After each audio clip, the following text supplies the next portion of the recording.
Corrupt लोगों को जेलों में डालूंगा। किसी करप्ट आदमी को मैं नहीं छोड़ने लगा।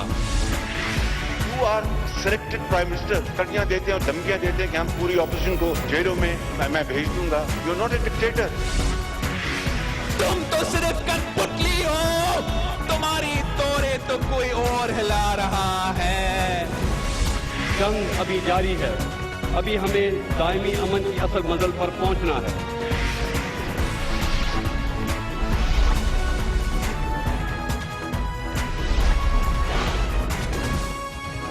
आप देख रहे हैं खबरों, तबसरों और तज्जियात पर मबनी पाकिस्तान का सबसे मोतबर न्यूज शो दुनिया, कामरान खान के साथ।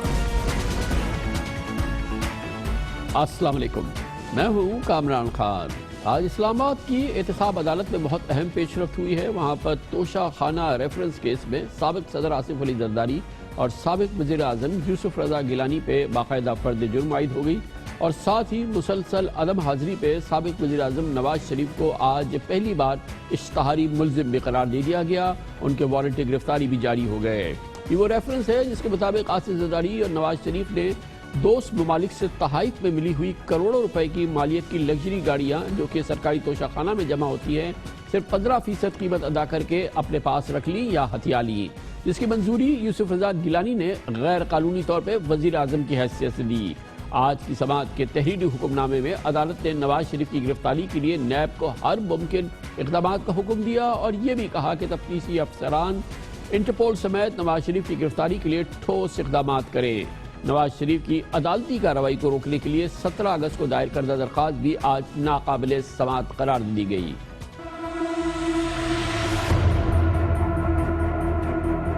शहबाज शरीफ साहब कहते थे हम घसीटेंगे आपको, आए थे आपके पास? मैं सियासत में तो कभी कभी कुछ भी कहा जाता है। सर आज आप पे पर्दे जुर्म आयद जारी है तो क्या कहना चाहिए? हमारे ऊपर तो अक्सर होती रहती है। क्या कहेंगे? साहब को रास्ता दें। एक मिनट रास्ता दें गिलानी साहब को।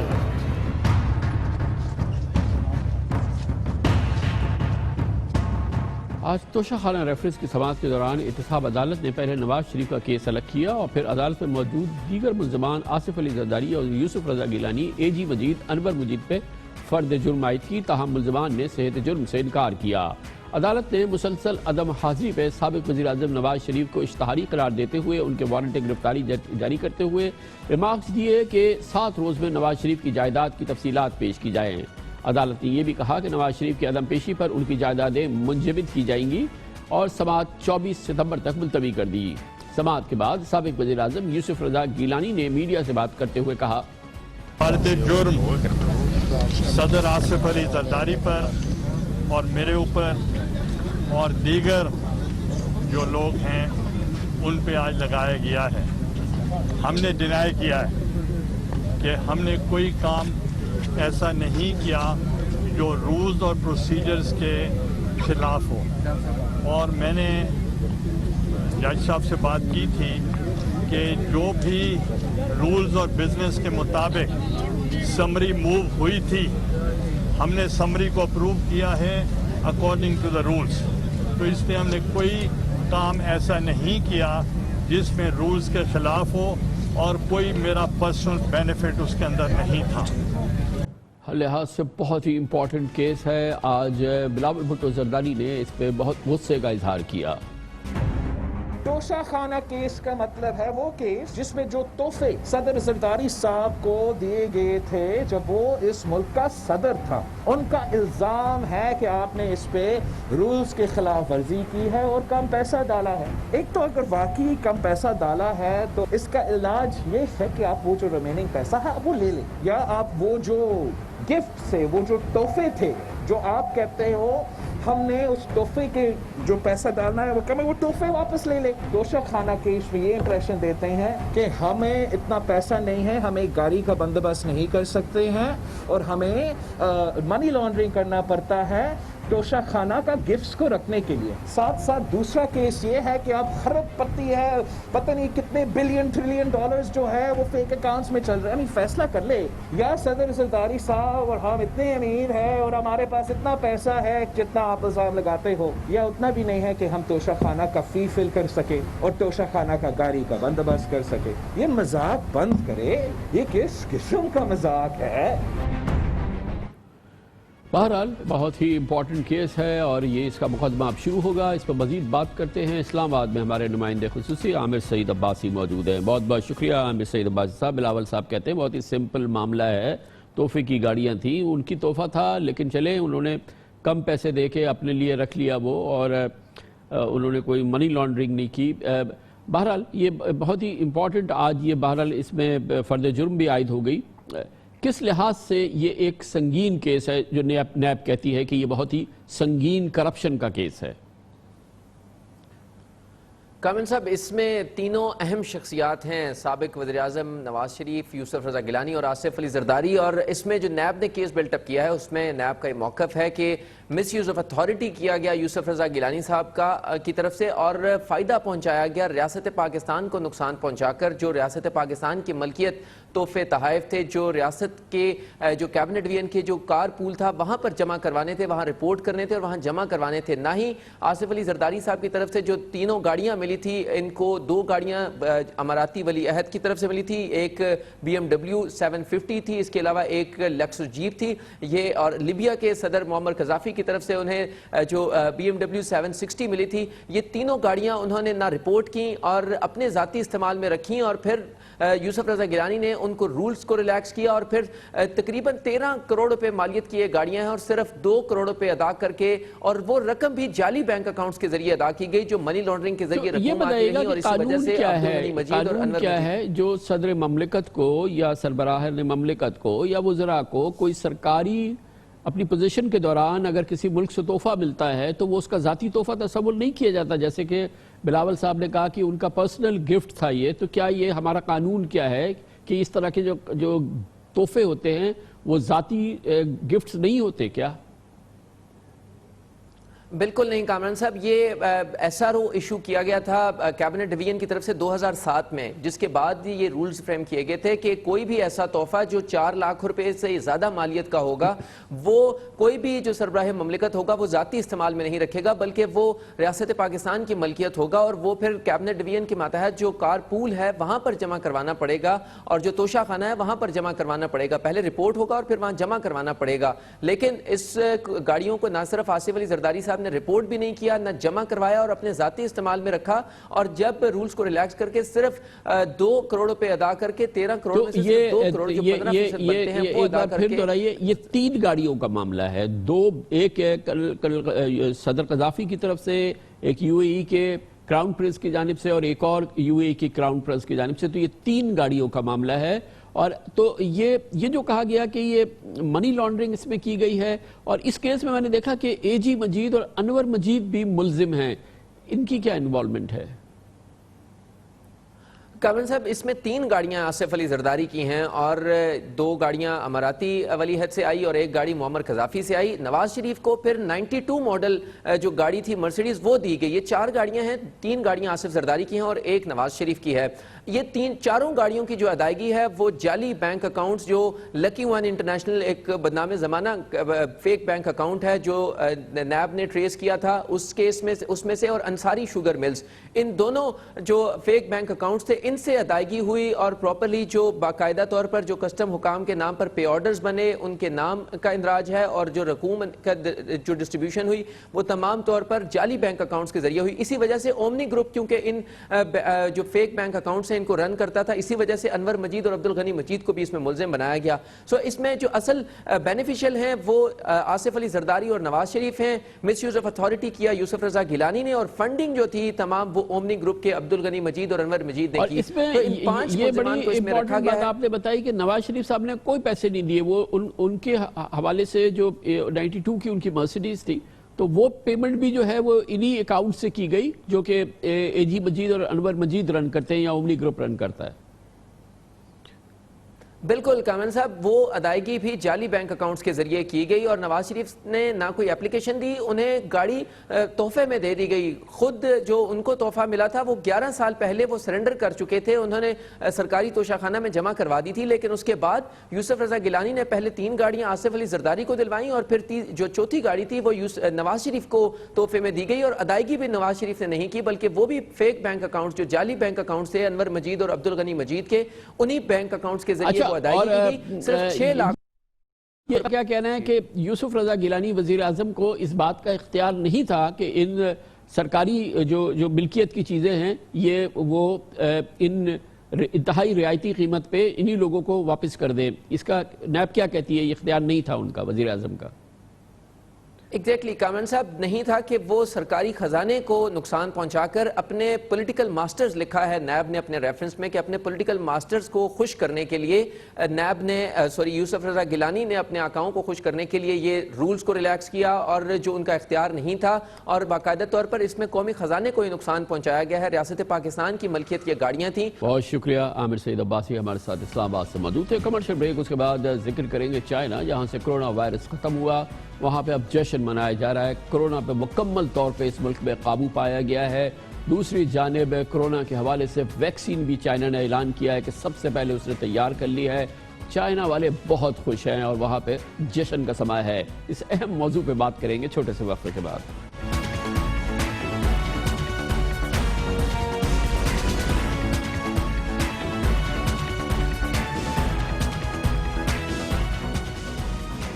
کون سوچ سکتا تھا اس سال کے آغاز میں فروری، مارچ، اپریل کے مہینوں میں کہ جس ملک میں کرونا وائرس کی وبا نے قیامت برپا کی تھی، جہاں سے کرونا وائرس کا آغاز ہوا تھا، وہی یعنی کہ چین میں صرف 9 مہینے کے اندر اس وبا سے چھٹکارے کا جشن منایا جائے گا.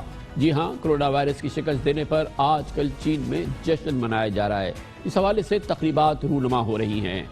چین کے میڈیکل ایکسپرٹس نے اسی دوران یہ اعلان بھی کیا ہے کہ کرونا وائرس سے نمٹنے کے لیے کامیاب ویکسین بھی انہوں نے سب سے پہلے تیار کر لی ہے، جو اس سال کے آخر تک مارکیٹ میں دستیاب بھی ہوگی، اور چین اس معاملے میں بھی سب سے آگے نکل گیا ہے. یعنی ہر اعتبار سے ہم کہہ سکتے ہیں کہ چین نے ناقابل یقین جدوجہد کے بعد کرونا پر قابو پا لیا ہے، اور یہی وجہ ہے کہ اب وہاں زندگی نارمل ہونے لگی ہے. حتیٰ کہ وہ ووہان کا علاقہ ہے، جو شہر تھا جہاں سے کہ کرونا وائرس کا پہلا کیس سامنے آیا تھا، جہاں کی آبادی 1 کروڑ سے زائد ہے، وہاں 10 ہفتوں کے لیے لاک ڈاؤن یہاں پہ رہا تھا. اب اسی ووہان میں کانسرٹس ہو رہے ہیں، اور ایسے کانسرٹس ہو رہے ہیں جس میں ہزاروں لوگ شرکت کر رہے ہیں. نوجوانوں کی بڑی بڑی تعداد جوق در جوق ان کانسرٹس میں شریک ہوئی ہے. صوبے ہوبے میں، جس کا شہر ووہان ہے، وہاں حکومت عارضی طور پہ سینکڑوں سیاحتی مقامات پر داخلے کی فیس بھی ختم کر دی ہے. عوام کا خیال ہے، حالات و ماحول بتا رہے ہیں کہ چین میں کرونا اب قابو میں آ چکا ہے، اور لوگ خوش بھی ہیں اور بہت خوش ہیں.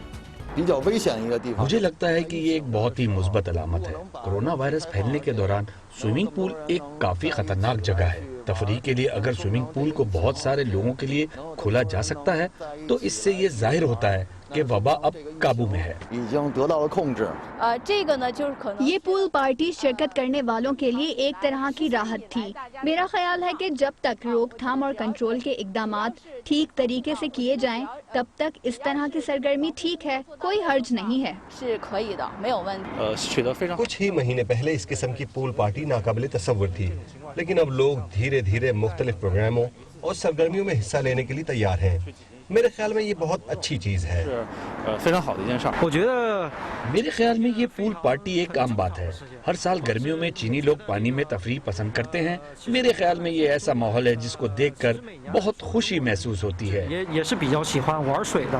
چین میں اب حکومت انتھک محنت کے بعد کرونا وبا پر فتح میں اہم کردار ادا کرنے والوں کو سراہ رہی ہے، اور اسی حوالے سے ایک تقریب میں اس پینڈیمک کے دوران فرنٹ لائن پر خدمات سر انجام دینے والے فوجیوں اور طبی عملے کو خوب خراج تحسین پیش کیا گیا، اعزازات سے نوازا گیا. بیجنگ میں ہونے والی اس تقریب میں چین کے صدر شی جن پنگ نے خود شرکت کی. وہ اس کے مہمان خصوصی تھے، اور انہوں نے اپنے ٹھوس عزم کا اظہار کیا کہ نہ صرف یہ کہ کووڈ-19 پہ قابو پایا گیا ہے، دنیا بھر میں کروڑوں انسانوں کو بچانے کی بھی مدد دی گئی ہے چین کی جانب سے. یاد رہے کہ چین نے پوری دنیا کو مدد پہنچائی تھی اس کرونا وائرس کی، جب یہ پھیلاؤ پوری دنیا میں دیکھنے میں آیا تھا. 共克时间。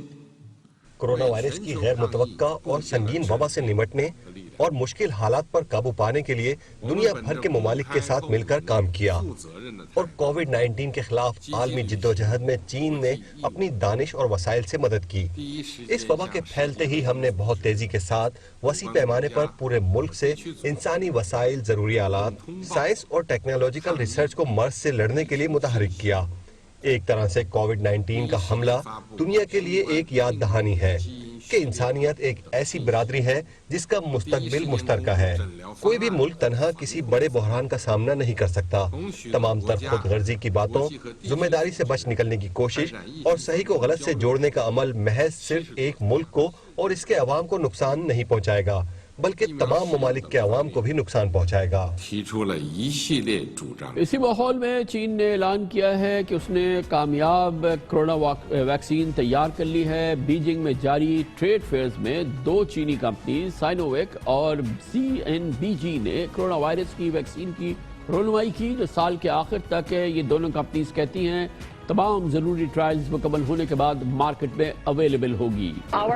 जारी इस माहौल पर मजीद रोशनी डालेंगी। बीजिंग से हमारे साथ मौजूद हैं जून अहमद खान, सीनियर सहाफ़ी हैं। बहुत बहुत शुक्रिया जून साहिबा। ये बताइएगा कि जब मार्च अप्रैल में आपसे बात होती थी तो बड़ा स्केरी सिनेरियो था पूरे चीन का, बीजिंग का भी और यकीनन वुहान वगैरह का तो बहुत ज़्यादा था। अब उस ज़माने में और आज के ज़माने में जो फ़र्क है उसको थोड़ा सा एक्सप्लेन कीजिए। बिल्कुल कामरान साहब, मैं बल्कि आपका सेगमेंट सुनते हुए यही सोची थी कि क्या वो माहौल था जिसमें पहली दफा मैं आपके प्रोग्राम पे आई थी।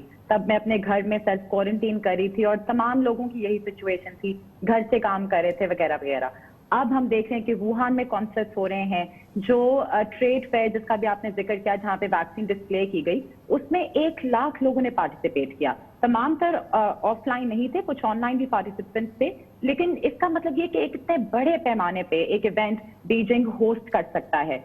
और सही जो बात है कि पूरे चीन में सबसे ज्यादा रिस्ट्रिक्शन इस वक्त बीजिंग में है, और वो रिस्ट्रिक्शन क्या है?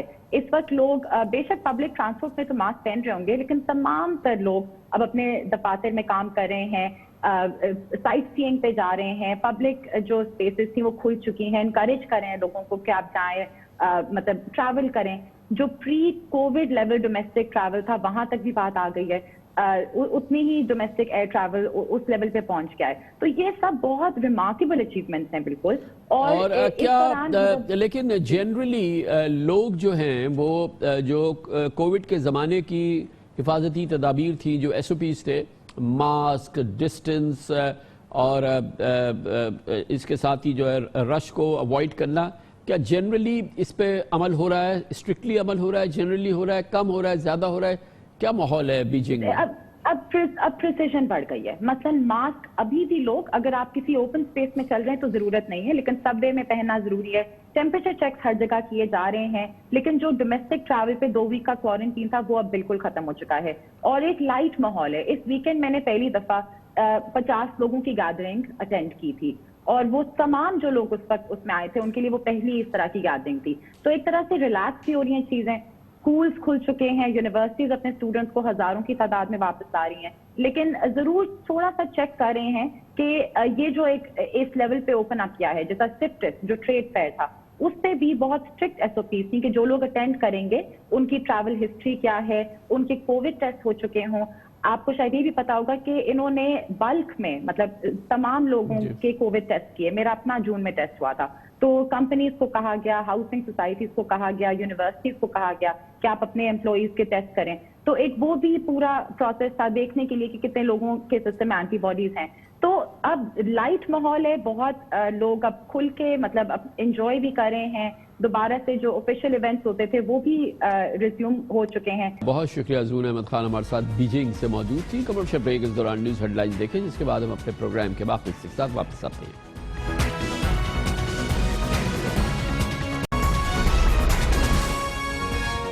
आप देख रहे हैं खबरों, तबसरों और तज्जियात पर मबनी पाकिस्तान का सबसे मोतबर न्यूज शो दुनिया, कामरान खान के साथ।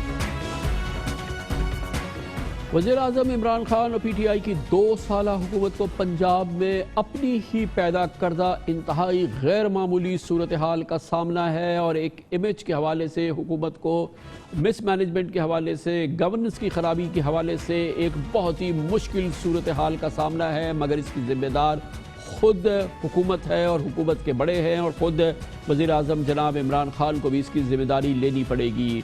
एक गैर मामूली कैफियत के अंदर पंजाब के सूबे में, पाकिस्तान के सबसे बड़े सूबे में 2 साल के अंदर 6ठे इंस्पेक्टर जनरल पुलिस आ चुके हैं और इससे पहले 5 बहुत अच्छी शोहरत के पाकिस्तान पुलिस सर्विसेज के अफसरान चंद महीनों तक IG रहने के बाद उनको फारिग कर दिया गया है और एवरेज 4 महीने की टेन्योर रही है पंजाब में, जो कि नाकाबिल यकीन कैफियत है, देखने में आई है। और ये तब्दीलियाँ शुरू हुई थी डॉक्टर कलीम इमाम के साथ, उनके बाद मोहम्मद ताहिर साहब, अमजद जावेद सलीमी साहब, आरिफ नवाज साहब और अब शोएब दस्तगीर साहब। इन सब को, जो कि पाकिस्तान पुलिस सर्विस के, जैसे मैंने कहा कि बहुत ही डिस्टिंग्विश्ड ऑफिसर्स हैं, उन्हें चंद महीनों के अंदर, चंद हफ्तों के अंदर फारिग कर दिया गया। और अब इसी पस मंज़र में जनाब इनाम गनी इंस्पेक्टर जनरल पुलिस की हैसियत से आज ये तमाम जिम्मेदारी उनके कांधों पे आई है और मेरे ख्याल में सबसे मुश्किल कैफियत में जो गुज़िश्ता जितने IGs गुजरे हैं उसमें अब होंगे जनाब इनाम गनी। उनके साथ हैं CCPO लाहौर, जिनकी शख्सियत के बारे में पिछले चंद दिनों के दौरान जो तसव्वुर उभरा है, जो इमेज उभरा है, वो यकीनन बहुत ही मायने खेज़ है और मुख्तलिफ एतबार से मुख्तलिफ शुबहात हैं जो कि सामने आ रहे हैं। ये पूरी कैफियत बहुत ही मुश्किल नज़र आती है और अब इसका रुख हो चुका है अदलिया की जानिब और लाहौर हाई कोर्ट में ये तैनातियाँ चैलेंज कर दी गई हैं और chief justice Lahore high court ने इन दरख्वास्तों को मंजूर भी किया है और जनाब जस्टिस कासिम खान, जो chief justice Lahore high court के, कल इस केस की समाअत करेंगे, इसका आगाज़ होगा। और इससे पहले जो अदालती अहकामात इन तमाम मामलात में आ चुके हैं, उस पर तमाम निगाहें अब लाहौर हाई कोर्ट पर लगी हुई हैं और इस बात का इम्कान है कि ये मामलात जो हमने पिछले चंद दिनों में देखे, ख़ास तौर पर जो कल देखे हैं, अदालती हुक्म के नतीजे में, मुमकिना हुक्म के नतीजे में इसमें कोई बड़ी तब्दीली आ जाए। ये भी बताया जा रहा है कि पंजाब पुलिस में इख्तलाफात का जो ताज़ा तरीन क़ज़िया सामने आया, उसकी ज़ाहिर बुनियाद CCPO लाहौर मोहम्मद उमर शेख है और जिनके बारे में बहुत ही मुतज़ाद इत्तलात आ रही हैं। मगर ये बहुत इंपॉर्टेंट बात है कि जून 2020 में सेंट्रल सिलेक्शन बोर्ड ने मोहम्मद उमर शेख को 20 ग्रेड में, इस अगली ग्रेड में तरक्की से पहले उनको नहीं दिया था और उनको C ग्रेड कर दिया गया था, यानी कि उनको नाअहल करार दे दिया गया था किसी भी तरक्की के लिए। और CSB को जो रिपोर्ट्स गई थी इंटेलिजेंस एजेंसीज की जानिब से, उसने मोहम्मद उमर शेख की शख्सियत और उनकी इंटेग्रिटी के हवाले से बहुत ही नेगेटिव रिमार्क्स मौजूद थे। हमारे पास वो रिपोर्ट्स मौजूद हैं जिसमें कि बहुत तफसील से मोहम्मद उमर शेख के बारे में जो ऑब्जर्वेशंस हैं इन इंटेलिजेंस एजेंसीज की, वो बहुत ही नेगेटिव नज़र आ रही हैं। इसके बावजूद इस पस मंज़र में ये बात भी बहुत अहम है कि जब उनकी अपॉइंटमेंट हुई है CCPO लाहौर की हैसियत से और जिसमें जनाब शोएब दस्तगीर ने उसको कबूल करने से इसलिए इनकार किया कि उनसे इस सिलसिले में मशवरा नहीं किया गया, उनकी ऑब्जर्वेशंस को एक जानिब रख दिया गया, जिसके बाद उन्होंने सबकदोशी इख्तियार करना मुनासिब समझा। लेकिन उसके बाद जो बयानात दिए हैं मोहम्मद उमर शेख ने, जिस अंदाज से वो गुफ्तगू करते रहे हैं और इस क़ज़िये के दौरान जो अपने IGP के हवाले से जनाब शोएब दस्तगीर के हवाले से उनकी पब्लिक कमेंट्स आते रहे हैं, यकीनन उससे उनकी शख्सियत के हवाले से बहुत ही एक मनफी तस्वुर है जो कि सामने आ रहा है। बहुत ही मुश्किल सूरत हाल है पंजाब के हवाले से और फिर PTI की हुकूमत के अपने इमेज के हवाले से, जनाब इमरान खान के अपने इमेज के हवाले से, क्योंकि न सिर्फ ये कि ये इंस्पेक्टर जनरल पुलिस इस अंदाज से चेंज किए जा रहे हैं, 4 चीफ सेक्रेटरीज भी पंजाब में चेंज हो चुके हैं और उसके नीचे तो दर्जनों या सैकड़ों तब्दीलियों का मामला है। हर चंद रोज़ बाद तब्दीली हो जाना वहाँ पे एक मामूल का अमल है। इस वक्त ताज़ा तरीन सूरत हाल पंजाब पुलिस में क्या है और अब जनाब इनाम गनी जब इस पंजाब की हैसियत हाल के दौरान देंगे, हमारे नुमाइंदे खुसूसी लाहौर में हैं सैयद हसन रज़ा। बहुत बहुत शुक्रिया हसन रज़ा, ज़रा बताइएगा, अहाता कीजिए कि आज क्या कैफियत रही सारा दिन। देखिए खान साहब, आज जो है IG पंजाब इनाम गनी ने जो है वो अपना आईजी शिप का चार्ज संभाला और आज सारा दिन जो है वो CCP लाहौर से मुतल्लिक ये मामला चलते रहे कि उनके साथ कितने अफसरान जो हैं आज खड़े होंगे। जब आईजी इनाम गनी प्रेस कॉन्फ्रेंस करने आए तो उनसे ये भी सवालात पूछे गए कि आप उनके हवाले से क्या कहते हैं। उन्होंने एक ही मामला सामने रखा कि एक तो ये कि करप्शन किसी सूरत बर्दाश्त नहीं होगी और अगर ये भी रूल्स को फॉलो नहीं करेंगे और आईजी को अपना बॉस नहीं मानेंगे तो कानून और रूल्स जो भी पॉलिसी कहती है उनके तहत इनके खिलाफ कार्रवाई अमल में लाई जाएगी।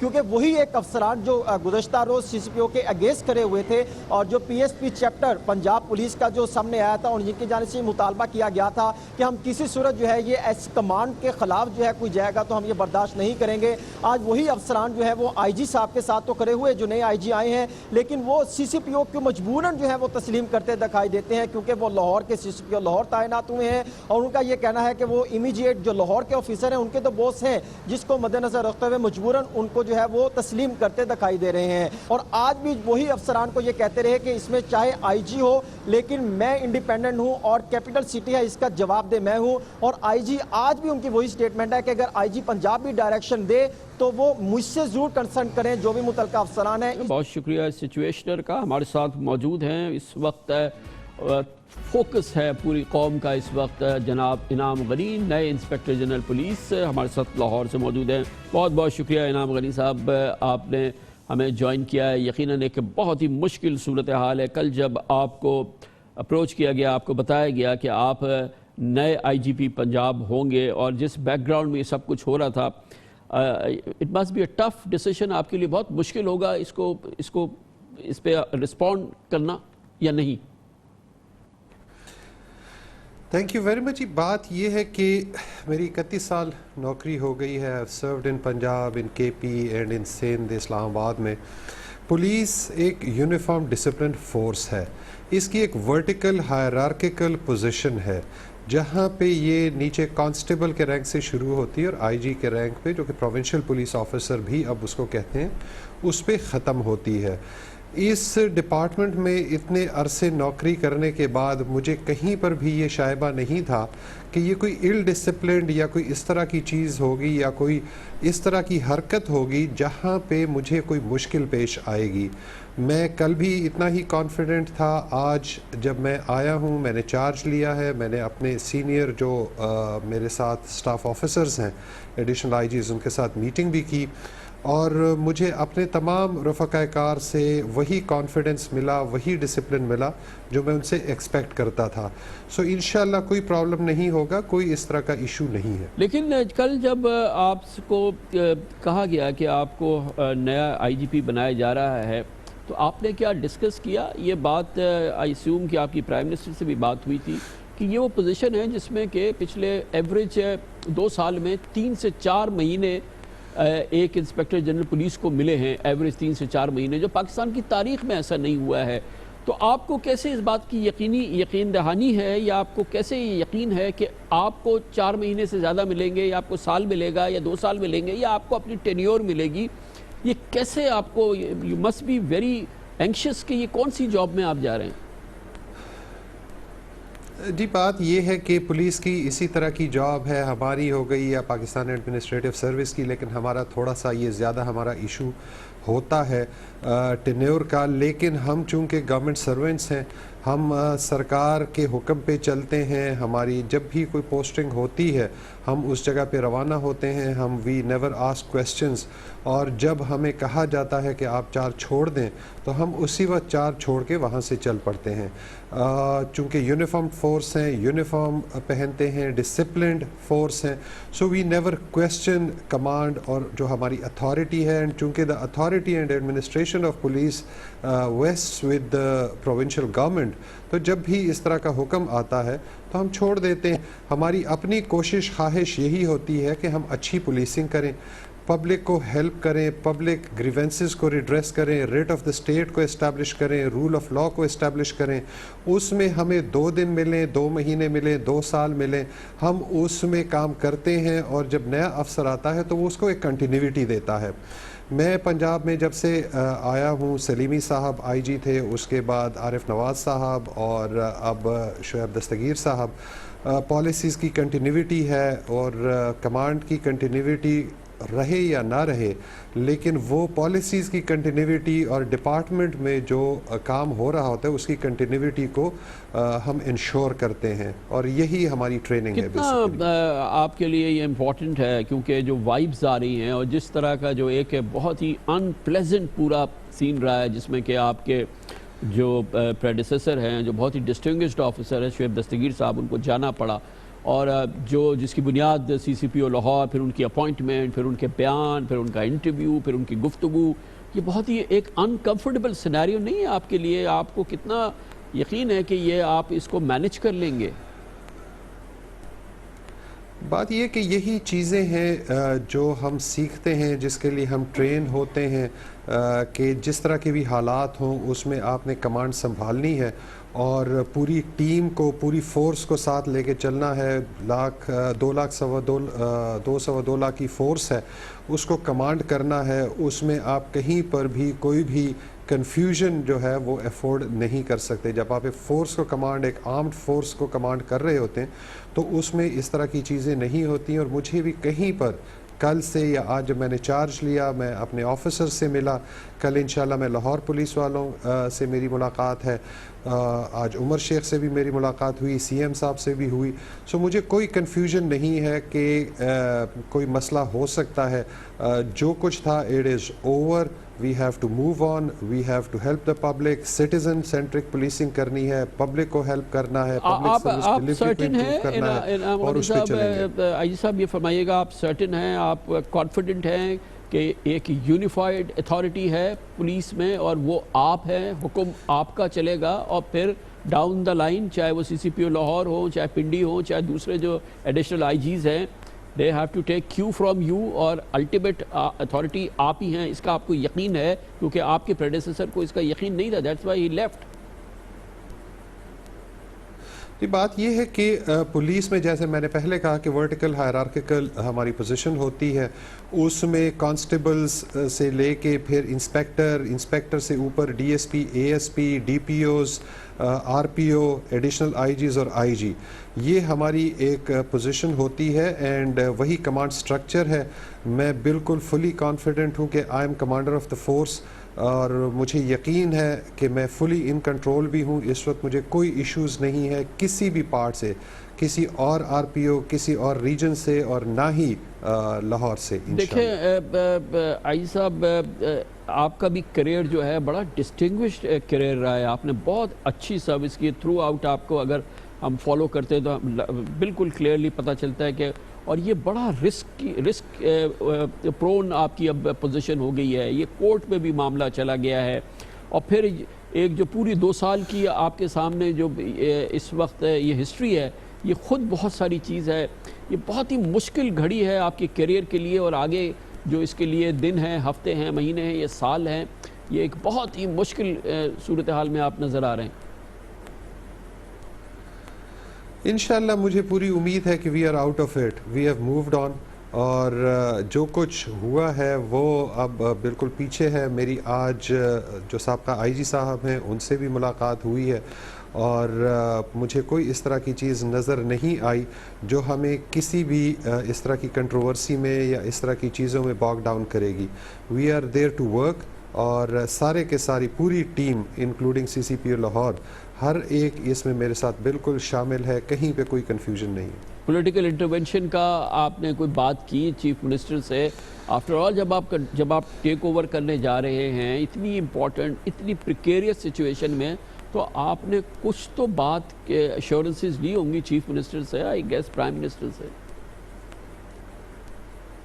جی بات یہ ہے کہ میں اس سے پہلے جو ایڈیشنل آئی جی ساؤتھ پنجاب تھا، ساؤتھ پنجاب کے 11 ڈسٹرکٹس جو تقریباً ہاف آف پنجاب کا ایریا ہے، دیٹ از ساؤتھ پنجاب، میں اس کو لک آفٹر کر رہا تھا۔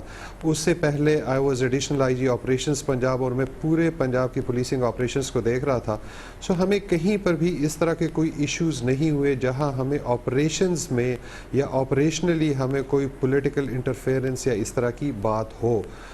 سو we are very comfortable that way, اور میری جو چیف منسٹر سے ملاقات بھی ہوئی ہے انہوں نے مجھے پوری یقین دہانی کرائی ہے کہ انشاءاللہ وہ ہمارے ساتھ ہیں، اور وہ پولیس ہائرارکی اور پولیس کمانڈ के साथ। गुड लक इनाम गनी साहब, हमारी दुआ ये है कि जो आपकी एक्सपेक्टेशन है, आपकी जो अंदाजे हैं वो सही साबित हों, क्योंकि आपसे पहले 5 बहुत अच्छे ऑफिसर्स, कलीम इमाम, मोहम्मद ताहिर, अमजद जावेद सलीम, आरिफ नवाज, शोएब दस्तगीर, सब जो है वो बहुत ही अनप्लेजेंट सिनेरियो में उनको जाना पड़ा, और पूरी पुलिस सर्विस जो है अब आपकी तरफ देख रही है और आपको बहरहाल अपहोल्ड करना है उस इमेज को जो कि आपके साथ अटैच है। और ये पूरी पुलिस सर्विस सिर्फ पंजाब में नहीं, पूरे पाकिस्तान में आपकी तरफ देख रही है। लेट्स सी कि what happens in Lahore high court, जहाँ पर ये सारा मामला जाएगा, और बहुत इंपॉर्टेंट होगा। देखते हैं कि लाहौर हाई कोर्ट इस सिलसिले में क्या रुख इख्तियार करती है वहाँ पे ये पूरा मामला। कमर्शियल ब्रेक, उसके बाद जिक्र करेंगे पाकिस्तान की तारीख की सबसे इम्पॉर्टेंट वाइट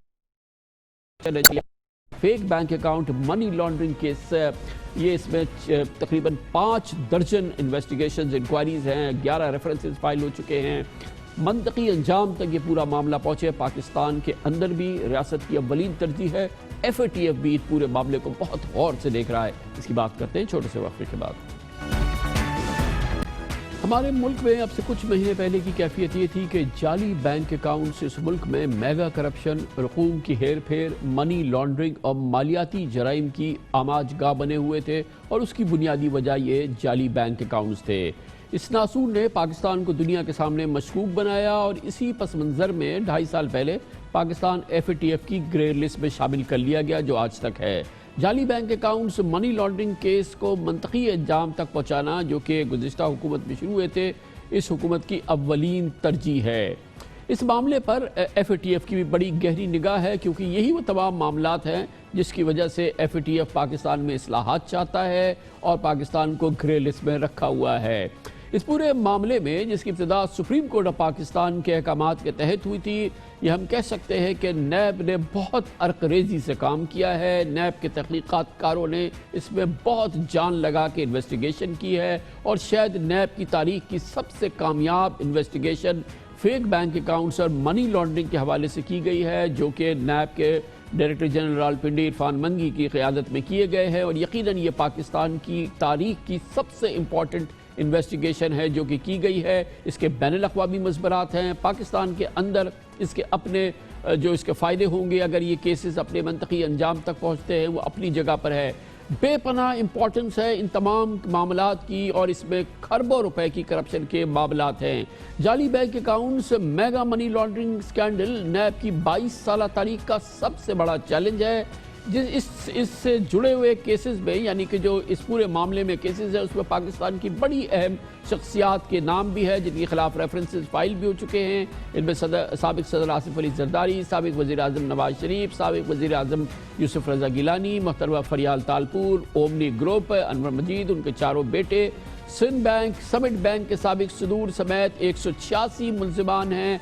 कुल 43 केसेस में 11 में रेफरेंस दायर हो चुके हैं, 21 इंक्वायरीज एडवांस स्टेजेस पर हैं, 12 इन्वेस्टिगेशन के मरहले में है। नैब कहती है कि मज़ीद 11 रेफरेंसेस है, किसी भी आइंदा चंद हफ्तों में दायर कर दिए जाएंगे, और इस तरह से कुल मिला के 22-25 रेफरेंसेस होंगे जो कि दायर होंगे। और इस तरह से ये पाकिस्तान की तारीख की, नैब की तारीख की सबसे अहम इन्वेस्टिगेशन होगी। ख़ास तौर पर पाकिस्तान पीपल्स पार्टी की क़यादत और उनसे मुंसलिक लोगों के हवाले से भी इन केसेस के और इन मुकदमात के दूर असरात होंगे। हर लिहाज से पाकिस्तान की तारीख के ये सबसे इम्पॉर्टेंट केसेस हैं। ठोस शवाहिद मौजूद हैं, मनी लॉन्ड्रिंग के केस में शहादतें भी मौजूद हैं, शवाहिद भी मौजूद हैं, और आपको वक्त बताएगा कि नैब जिस तरीके से इन मुकदमात की पैरवी कर रहा है, या जिस तरीके से नैब इन्वेस्टिगेशन कर रहा है, जिस तरीके से रावलपिंडी के एहलकारान शब रोज़ मेहनत कर रहे हैं, उसका नतीजा बहुत बेहतर होगा। और ये कोई हम हवा में मुअल्लक नहीं है, हमारे पास बुनियाद मौजूद है कि करोड़ों और अरबों रुपए की मनी लॉन्ड्रिंग हुई है, और इसके मुकम्मल शवाहिद वो मौजूद हैं। वक्त आने पर वो अदालतों के सामने पेश किए जाएंगे। किसी का ये नारा लगाने से कि जी हमारे खिलाफ इंतकामी कार्रवाई हो रही है, या किसी जगह चंद लोगों को इकट्ठा करके वी का निशान बनाने से वो आदमी बेकसूर नहीं होता। मैं सिर्फ ये गुजारिश करूंगा कि नैब को लान तान करने की बजाय, रिश्तेनाम तराजी की बजाय, इल्जामात की बजाय, ज़्यादा ये बेहतर है कि आप ये कीमती वक्त अपने दिफा पर खर्च करें। इसी नौइयत की बहुत अहम तहकीकात और मुख्तलिफ रेफरेंसेस, इन्वेस्टिगेशन, इंक्वायरीज जारी हैं लाहौर में, जिसके फोकस में है पाकिस्तान मुस्लिम लीग नून के सदर जनाब शहबाज शरीफ और उनकी फैमिली, उनके खिलाफ आमदन से जायद असास के मुताबिक केसेस हैं और मुश्तबा अंदाज में TT के ज़रिए रकूम की मुंतकली के मामला जो है वो नैब के रेफरेंसेस में शामिल हो रहे हैं और आगे चल के भी इस पर काम होगा। नैब लाहौर इस सिलसिले में बहुत ही मुस्तैदी से काम कर रही है। तो ये जो मामलात है ख़ास तौर पर fake bank account, money laundering के मामलात जो लाहौर में केसेस हो रहे हैं, गो कि इनका ताल्लुक पाकिस्तान की सियासी कुव्वतों से है, मगर बहरहाल हर लिहाज से बहुत ही इंपॉर्टेंट केसेस हैं। अगरचे नैब के ज़ेर समात तकरीबन 1226 करप्शन केसेस में कई में नकाइस भी सामने आ चुके हैं, लेकिन बहरहाल इन मामलात में ख़ास तौर पर जैसे कि मैंने आपको बताया वक्त जो सबसे बड़ी अहमियत है वो मनी लॉन्ड्रिंग के मामलात हैं और फेक बैंक अकाउंट्स के केसेस हैं। जुलाई 2018 में सुप्रीम कोर्ट ने जाली bank accounts money laundering scandal पर अज खुद नोटिस लिया था। सितंबर 2018 में FIA के एडिशनल DG एहसान सादिक की सरबराही में JIT बनी थी। JIT को नैब, एंटी करप्शन और तमाम फौजदारी कवानीन के तहत इख्तियारात दिए गए थे। JIT हर 15 रोज बाद सुप्रीम कोर्ट में रिपोर्ट जमा कराने की पाबंद थी। पिछले साल 7 जनवरी को सुप्रीम कोर्ट ने की तहकीकात की रोशनी में मजीद तहकीकात, तफ्तीश और रेफरेंस दायर करने का इख्तियार नैब रावलपिंडी को देने का हुक्म दिया। 1.5 साल के दौरान नैब ने जाली बैंक अकाउंट्स मनी लॉन्ड्रिंग पर कुल 43 मुकदमात बनाए। 11 रेफरेंस दायर हो चुके हैं, जिनमें 5 रेफरेंसेस में आसिफ अली जरदारी बराह रास्त मुल्जिम नामजद हैं। 21 केसेस इंक्वायरीज और 12 केसेस इन्वेस्टिगेशन के मरहले में हैं। 1 दर्जन के करीब रेफरेंस हतमी मराहिल में हैं। 186 अफराद के नाम ECL में शामिल हैं। आसिफ जरदारी, फरियाल तालपुर, ओमनी ग्रुप के मजीदों समेत 52 मुल्जिमान गिरफ्तार हो चुके हैं। जरदारी साहब समेत 18 मुल्जिमान तिब्बी जमानत पर हैं। 64 मुल्जिमान के वारंट गिरफ्तारी जारी हो चुके हैं, जबकि साबिक वजीर आजम नवाज शरीफ समेत 12 मुल्जिमान मफरूर और इश्तिहारी करार दिए जा चुके हैं। अब तक 18 मुल्जिमान एतराफ जुर्म करके नैब से 23 अरब रुपए की पिली बारगेन कर चुके हैं। नेशनल बैंक के 2 साबिक सदूर सैयद अली रजा और कमर हुसैन समेत 8 मुल्जिमान वादा माफ गवाह बन गए हैं। एहतसाब अदालत नंबर 1 में जज मोहम्मद बशीर, एहतसाब अदालत नंबर 2 जज आजम खान और एहतसाब अदालत नंबर 3 में जज सैयद असगर अली इन नैब केसेस की भरपूर समाअत कर रहे हैं। जो है इस पर बात करने के लिए हमने ख़ास तौर पर दावत दी है। हमारे साथ मौजूद हैं वफाकी वज़ीर क़ानून और पाकिस्तान के नामवर कानूनदान बैरिस्टर डॉक्टर फ़रूक नसीम। बहुत बहुत शुक्रिया डॉक्टर साहब, आपने हमें ज्वाइन किया है।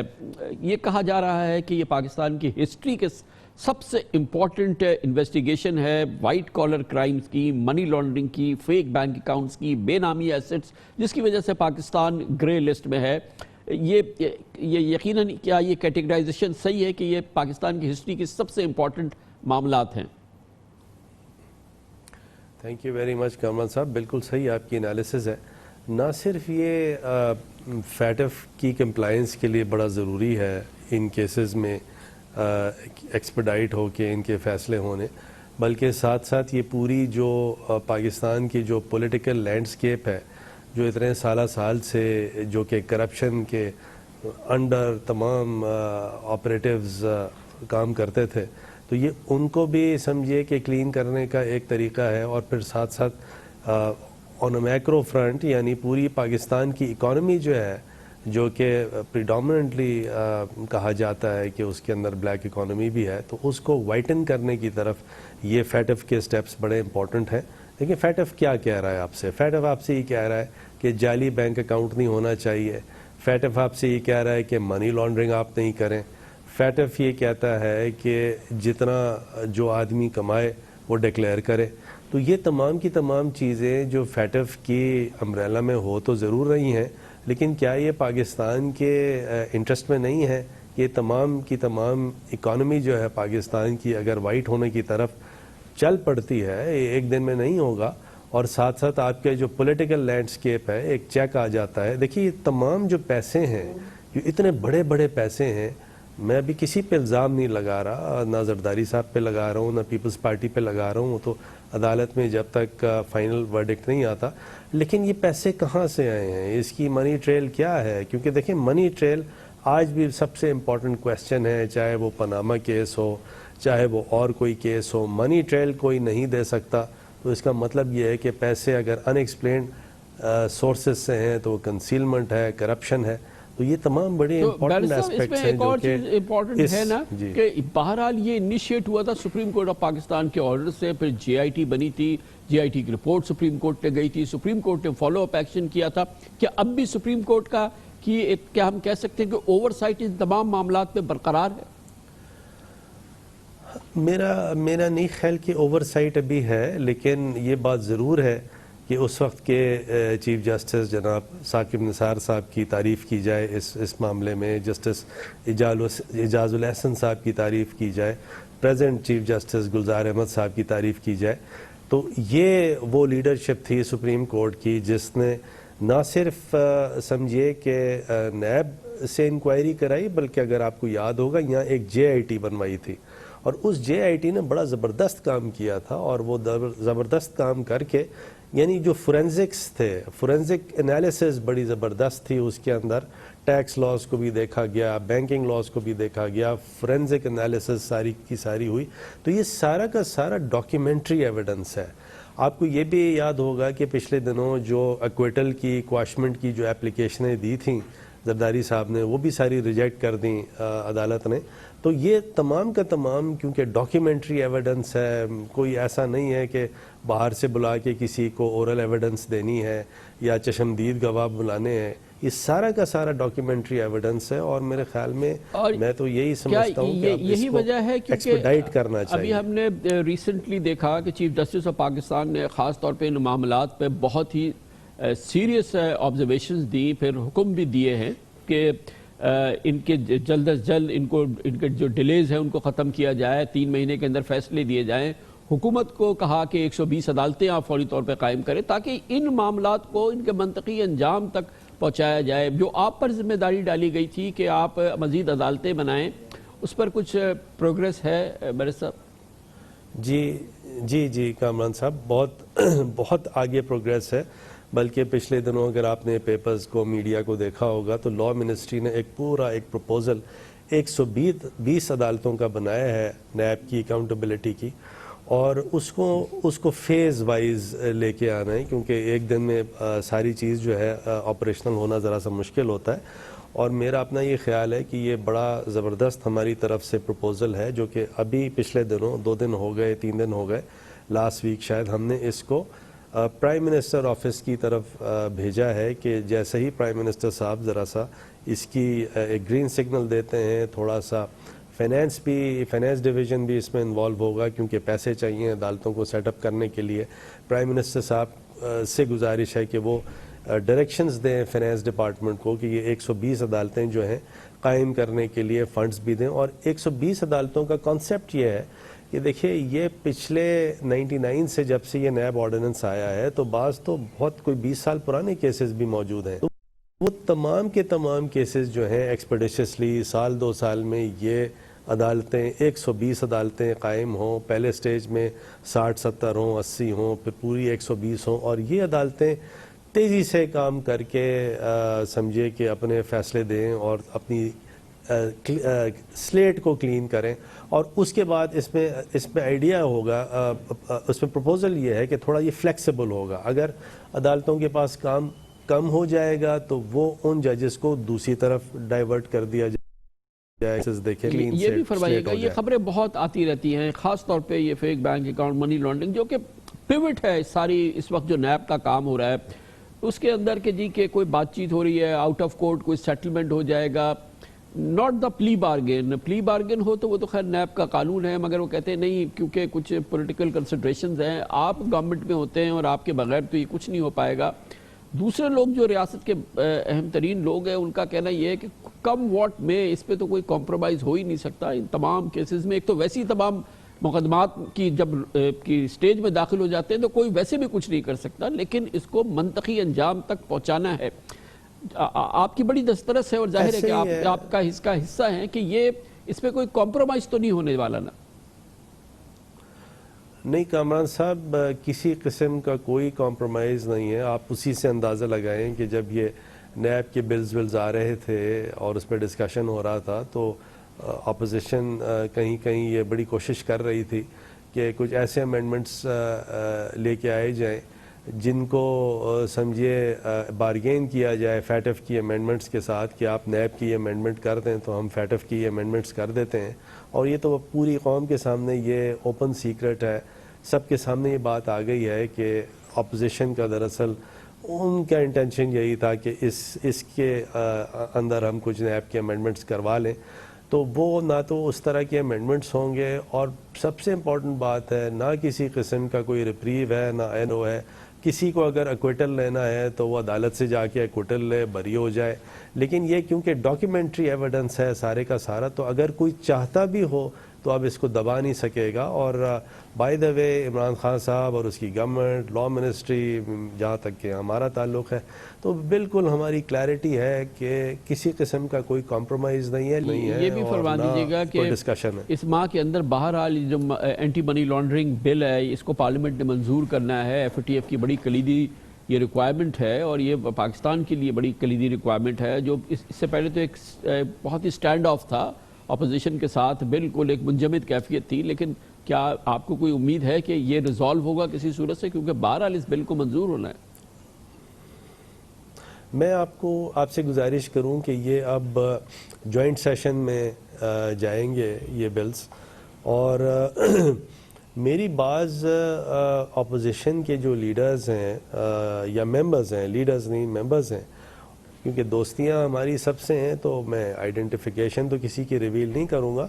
اور ان کافی میجورٹی جن لوگوں سے میری ملاقات ہوئی ہے یا ڈسکشن ہوا ہے تو وہ اسی طرح کی بات کرتے ہیں کہ دیکھیے ہمارے لیے پاکستان پہلے ہے. پاکستان کسی طرح بھی ہم نہیں چاہتے کہ پاکستان جو ہے وہ فیٹف کی گرے لسٹ میں رہے, تو اس کو دیکھنا بڑا ضروری ہے. اپوزیشن جو ہے وہ پلیز اس کو اپنی آنکھیں کھولے اور پاکستان جو لارجر انٹرسٹ ہے اس کو ضرور نمبرز کی صورتحال ہے, اگر یہ جوائنٹ سیشن میں جاتا ہے تو وہ نمبرز کمفرٹیبل ہے کہ آپ کو کیا لگتا ہے کہ جو بھی اس وقت صورتحال ہے کہ یہ اٹ ول سیل تھرو, وہاں سے نکل جائے گا, پاس ہو جائے گا؟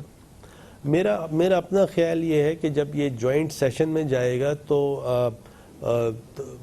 اتنی میجورٹی نہیں ہے اپوزیشن ممبران کی, اور کیونکہ بہت سے ایسے ممبرز ہیں جو کہ اب یہ اوپن بات کر رہے ہیں کہ نہیں ہم پاکستان کو پہلے دیکھیں گے, تو میرا یہ خیال ہے کہ یہ اپوزیشن کے لیے ایک بڑا سمجھیے کہ ایک چیلنج ہے کہ کیا وہ پاکستان کے فیور میں, پاکستان کے حق میں جو چیز ہے اس کی طرف جاتے ہیں, یا اپنے کیسز اور اپنی کرپشن بچانے کے جو چیزیں ہیں اس کی طرف جائیں گے. بہت بہت شکریہ, بہت شکریہ. بیرسٹر ڈاکٹر فروغ نسیم ہمارے ساتھ موجود تھے. کمرشل بریک, اس کے بعد ذکر کریں گے غیر معمولی قدم اٹھایا وزیر اعظم عمران خان نے. شدید قلت ہے اور آئندہ سردیوں میں بہت خطرناک صورتحال ہوگی, اس کے آگے اور زیادہ خطرناک صورتحال ہوگی. گیس کے مسئلے کو ہمیں کسی نہ کسی صورت سے ریزالو کرنا ہے. اس کی بات کرتے ہیں چھوٹے سے وقفے کے بعد. ملک میں گیس کی شدید قلت ہے, یہ بڑھتی جا رہی ہے اور آئندہ سردیاں اس حوالے سے بہت ہی خطرناک پیغام لائیں گی اور بلا کی گیس کی لوڈ شیڈنگ ہوگی, یہ بات سامنے آ رہی ہے. اور آج یہ باقاعدہ وزیر اعظم عمران خان نے اس معاملے پر خود خطرے کی گھنٹی بجا دی. آج وزیر اعظم ہاؤس اسلام آباد میں پیٹرولیم ڈویژن کے زیر اہتمام قدرتی گیس کی فراہمی کے حوالے سے سیمینار ہوا, جس میں وزیر اعظم عمران خان نے بنا لگی لپٹی یہ بات شیئر کی کہ اس سردیوں میں گیس کا مسئلہ ہوگا اور اگلی سردیوں میں صورتحال خطرناک ہو جائے گی. وزیر اعظم کا کہنا تھا کہ گیس کی درآمدی اور مقامی قیمتوں میں فرق کی وجہ سے گردشی قرضے بڑھنا شروع ہو گئے تھے, اور یہ گردشی قرضوں کا جو بوجھ پاکستان میں ہے اس میں اس فیکٹر کا بہت بڑا رول ہے. گیس کا جو یہ سچویشن ہے, یہ جو میں نے دیکھی ہے, میں اس لیے الارمڈ ہوں کیونکہ مجھے نظر آ رہا ہے اس سردیاں میں ہمیں پرابلم آنا ہے, لیکن اگلی سردیاں اس سے بہت بڑا پرابلم آنے والا ہے. اور جو ہم اب گیس کے اوپر ریلائی کر رہے ہیں اس میں اور ڈومیسٹک گیس میں, وہ جو آپ نے دکھایا بھی تھا چارٹ میں, اتنا بڑا گلف ہے کہ ہم اگر گیس جس قیمت کے اوپر بیچتے ہیں لوگوں کو, ہم افورڈ ہی نہیں کر سکتے گیس امپورٹ کر کے اور اس قیمت پہ بیچیں. اور وہ ابھی سے سرکولر ڈیٹ بننی شروع ہو گئی ہے گیس سیکٹر کے اوپر, جو کبھی پہلے نہیں تھی, سمپلی اس لیے کہ باہر سے جو ہم گیس امپورٹ کر رہے ہیں اس کی قیمت اور جو ہم بیچ رہے ہیں وہ بہت بڑا گلف ہے. 2 ہفتے پہلے اوگرا نے ریگولیٹری رپورٹ 2019 میں وارننگ دی تھی کہ گیس کی مقامی پیداوار اور ملک کی ضروریات کے لیے یہ پیداوار ناکافی ہے. 5 سال سے سالانہ 3 لاکھ نئے گیس صارفین کا اضافہ ہو رہا ہے، جو ہر گزرتے سال گیس کی طلب میں اضافہ اور گیس کی فراہمی میں کمی کا باعث ہے. اوگرا رپورٹ کے مطابق اس وقت یومیہ 1440 ملین کیوبک فٹ گیس کی کمی کا سامنا ہے. یہ کمی 2025 میں 2.5 گنا بڑھ کر 3684 ملین کیوبک فٹ ہو جائے گی. اوگرا کی رپورٹ کہتی ہے کہ گیس کی فراہمی میں درآمدی LNG کا حصہ 21% تک بڑھ چکا ہے. وفاقی وزیر توانائی عمر ایوب خان نے قومی اسمبلی میں خبردار کیا کہ گیس کی مقامی پیداوار میں کمی آ رہی ہے، جبکہ مانگ میں مسلسل اضافہ ہے. پاکستان میں انہنڈرڈ ڈیمانڈ گیس کی 7.5 billion cubic feet of gas ہے. آپ کی انڈیجنس گیس کی پروڈکشن 3.5 بلین کیوبک فیٹ ہے. RLNG آپ امپورٹ کر رہے ہیں 1.2. بیلنس جو ہے وہ آپ کی شارٹیج ہے. آپ کی جو ڈیمانڈ ہے گیس کی وہ انکریز کر رہی ہے at a rate of 7% per annum. آپ کی ڈومیسٹک جو ڈپلیشن ہے وہ اس سے تیزی سے نیچے جا رہی ہے. یہ ہمیں ٹاسک دیا گیا ہے کہ ہم لوگ weighted average cost of gas پہ آئیں اور آرٹیکل 158 کے اوپر ہم لوگ بامی اشتراک کے ساتھ، بامی نیگوسیشنز کے ساتھ ہم لوگ اس کا حل نکالیں. ایک ہی solution weighted average cost of gas ہم لوگ لائیں گے. اس کے ساتھ ہم لوگ جناب اسپیکر ہمیں اس جو باٹل نیک ہے اس سے ہمیں نجات ملے گی. کتنی ہوگی وہ صورتحال خطرناک یا تباہ کن جس کے بارے میں خود حکومت یا وزیر اعظم قوم کو آگاہ کر رہے ہیں؟ اس پر مزید بات کرتے ہیں. ہمارے ساتھ موجود ہیں پاکستان میں انرجی امور کے ایکسپرٹس ہیں اور سابق MD پیپکو جناب طاہر بشارت چیمہ ہمارے ساتھ موجود ہے. بہت بہت شکریہ چیمہ صاحب. اتنی خطرناک صورتحال ہے کہ آج وزیر اعظم نے باقاعدہ اس میں قوم کو بتایا، متنبہ کیا کہ یہ ہم اس بحران میں کے قریب نہیں پہنچ گئے، بحران ہمارے گھر میں داخل ہو چکا ہے. اس میں نئی بات کیا ہے؟ کون سی ایسی نئی بات ہے جو کہ آج سامنے آئی ہے؟ یہ سب تو ہم سال ہر سال سے سن رہے ہیں اور اس میں ہر آنے جانے والا یا رہنے والا جو ہے وہ اس کے بارے میں قوم کو متنبہ ہی کرتا رہتا ہے. بے شک آپ نے یہ صحیح فرمایا. تھوڑا سا فرق یہ ہے پہلے کی نسبت کہ وزیر اعظم خود، پیٹرولیم کے منسٹر خود اور اس کے بعد باقی آفیشلز بشمول ریگولیٹر یعنی کہ اوگرا جو ہے انہوں نے بھی کھل کے بتانا شروع کر دیا ہے. کوئی چھپائی نہیں ہے بات. یہ میں سمجھتا ہوں کہ خوش آئین ہے، لیکن اسے اب ٹرانسلیٹ ہونا چاہیے ایکشن میں. تھوڑا سا میں آپ کو عرض کر دوں کہ اس وقت پوزیشن یہ ہے کہ سوئی سردن اور سوئی ناردن کے جب آپ لاسز دیکھتے ہیں جنہیں UFG کہا جاتا ہے تو پتہ یہ چلتا ہے کہ 8 سے لے کے 13% گیس جو ہے یہ انتہائی مہنگی گیس جو ہے ناپائد ہے وہ ضائع ہو رہی ہے. ایک دوسری بات یہ ہے کہ ان کا بالکل نان اکنامک یوز جو ہے وہ گیس کا کیا جاتا ہے. خیر 2 سالوں سے کچھ بہتری آئی، ورنہ جو گاؤں راستے میں آتا ہے اس کو ہم نے گیس دے دی. نتیجتاً ہوا کیا کہ ہماری جو پائپ لائنز ہیں وہ پوری دنیا میں ایز اسپیگٹی پائپ لائنز یعنی کہ سوئیوں کی طرح وہ پھیلی ہوئی ہیں. ان کا ذکر کیا جاتا ہے. نہ وہاں لاسز کنٹرول ہو سکتے ہیں، نہ ہی اس کی مینٹیننس ہو سکتی ہے، اور لاسز ہی لاسز ہیں. 8 سے 13% جو ہے وہ زندگی اور موت کا فرق ہے. اس کے بعد یہ بھی آپ اندازہ لگائی 2 پریمیئر کمپنیز ہیں جو جسے کہتے ہیں کہ وہ ایکسپلوریشن بھی کرتی ہیں اور اس کے بعد پروڈکشن بھی کرتی ہیں، OGDCL اور PPL، جن کی صلاحیت ہے کہ وہ سب کچھ کر سکیں. ان کی رگز میری اطلاع کے مطابق جو ہیں آئیڈل کھڑی ہیں، وہ بہت کچھ کر سکتی ہیں اور اس سلسلے میں کچھ نہیں ہوا. نئے جو ہیں گیس فیلڈ ضرور دیے جائیں گے، لیکن جو کمپنیز ہماری اپنی ہیں جنہیں پاکستان میں آپریٹ کرنے کے لیے کوئی مشکل نہیں ہے، انہیں جب تک کام کرنے کی اجازت یا جسے کہتے ہیں ترغیب نہیں دی جائے گی وہ کام بنے گا نہیں. اس کے علاوہ میں عرض کروں کہ جو لوکل ہماری گیس ہے وہ شاید ہمیں اس وقت اس طریقے سے نہ ملے جیسے سوئی اور باقی چیزیں، باقی گیس فیلڈز ہمیں ملی. اب ہمیں جو ہے شیل گیس کی طرف دیکھنا پڑے گا، جس میں 51 ٹریلین کیوبک فیٹ جو ہے گیس، وہ امریکہ تک کی جو ایجنسی ہے وہ بھی مانتی ہے کہ اتنا ہے. ویسے پوٹینشل اگر دیکھا جائے تو وہ 10,000 ٹریلین کی بات کرتے ہیں. فرما رہے ہیں کہ ہمارے پاس مور اور لیس انڈسپیوٹڈ یہ ایویڈنس ہے کہ ہمارے پاس اب بھی ریزروز موجود ہیں، چاہے ڈیپ ڈاؤن جیسے آپ نے کہا کہ شیل ہے یا دوسری جگہ ریزرو موجود ہے. مگر پرابلم یہ ہے کہ ہمارے ہاں ایکسپلوریشن نہیں ہو رہی، ہم باہر سے ایکسپلوریشن کو انکریج نہیں کر رہے اور ہم اس صورتحال کو دیکھ رہے ہیں جبکہ ہمارے پاس ریزروز بہرحال موجود ہیں, اس پہ کوئی ڈسپیوٹ نہیں ہے. بے شک آپ نے یہ صحیح فرمایا. یہ سانحہ ہے, یہ ٹریجڈی ہے نیشنل کہ اگر پاکستان انڈسٹریل ڈیولپمنٹ کارپوریشن ہے تو کم از کم جو کام وہ نہیں کر رہا وہ انڈسٹریل ہے. اس کے بعد پنجمن کی بات آتی ہے, پاکستان منرل ڈیولپمنٹ کارپوریشن, تو وہ منرلز کے ڈیولپمنٹ نہیں کر رہا, باقی سارے کام کر رہا ہے. اسی طرح OGDCL کی کیپیسٹی اور PPL کی بالخصوص, اور کچھ حد تک ماڑی گیس جو ہے جو فوجی فاؤنڈیشن کے اس میں بہت بڑے حصے ہیں, وہ بہت کچھ کر سکتے ہیں. ان کی میری اطلاع کے مطابق رگز جو ہیں وہ آئیڈل کھڑی ہیں, اور اس کے بعد اگر شیل گیس پہ انہوں نے کام کرنا ہے تو ظاہر ہے چینجز کرنی پڑیں گی, اس کے بعد نئی شاید رگز بھی لینی ہوں گی, لیکن انہیں حکم ملنا چاہیے کہ وہ بالکل کھڑے نہ ہوں. باہر سے جو لوگ آئیں گے وہ تو آئیں گے ہی, لیکن جو ہماری اپنی کیپیبلٹی ہے اسے پورے کو ریپ کرنا ہوگا.